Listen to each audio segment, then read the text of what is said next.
தூக்கம் விற்ற காசுகள். கவிதை.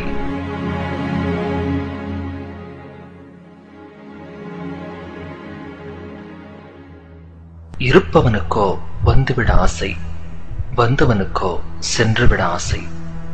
இதோ அயல் தேசத்து ஏழைகளின் கண்ணீர் அழைப்புதல்.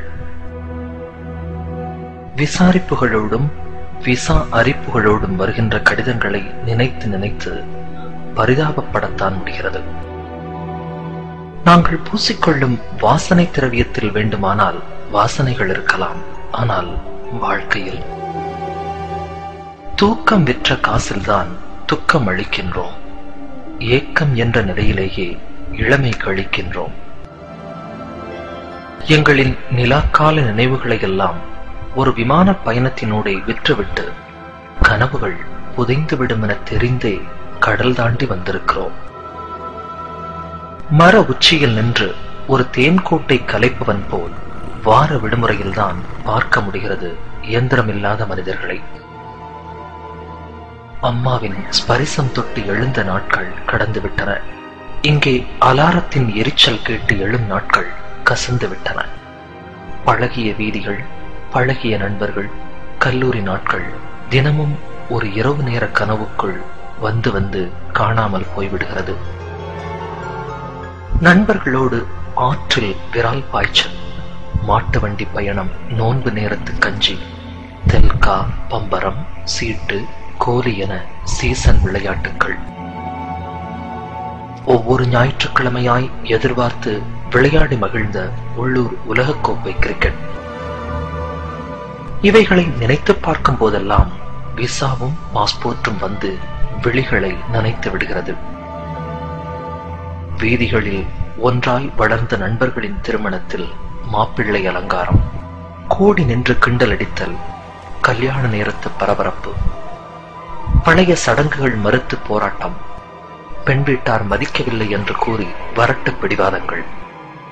சாப்பாடு பரிமாறும் நேரம் எனக்கு நிச்சயித்தவளின் ஓரப்பார்வை, மறுவீட்டு சாப்பாட்டில் மணமகளின் ஜன்னல் பார்வை.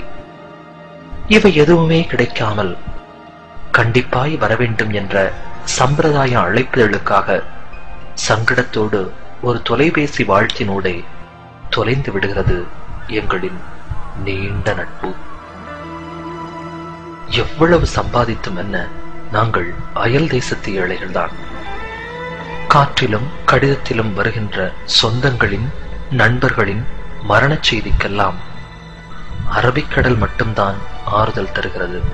ஆம், இதயம் தாண்டி பழகியவர்களெல்லாம் ஒரு கடலை தாண்டிய கண்ணீரிலேயே கரைந்து விடுகிறார்கள்.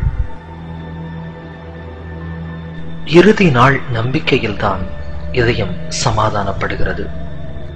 இருப்பையும் இழப்பையும் கணக்கிட்டு பார்த்தால் எஞ்சி நிற்பது இழப்பு மட்டும்தான். பெற்ற குழந்தையின் முதல் ஸ்பரிசம், முதல் பேச்சு, முதல் பார்வை, முதல் கழிவு, இவற்றின் பாக்கியத்தை தினாரும் திருகமும் தந்துவிடுமா? கிள்ளச் சொல்லி குழந்தை அழும் சப்தத்தை தொலைபேசியில் கேட்கின்றோம். கிள்ளாமலேயே நாங்கள் தொலைவில் அழும் சப்தம் யாருக்கு கேட்குமோ? ஒவ்வொரு முறை ஊருக்கு வரும் பொழுதும் பெற்ற குழந்தையின் வித்தியாச பார்வை, நெருங்கியவர்களின் திடீர் மறைவு, இப்படி புதிய முகங்களின் எதிர்நோக்குதலையும் பழைய முகங்களின் மறைதலையும் கண்டு மீண்டும் அயல் தேசம் செல்ல மறுத்து அடம்பிடிக்கும் மனசிடம் தங்கையின் திருமணமும் தந்தையின் கடனும் பொருளாதாரமும் வந்து சமாதானம் சொல்லி அனுப்பிவிடுகிறது மீண்டும் அயல் தேசத்திற்கு.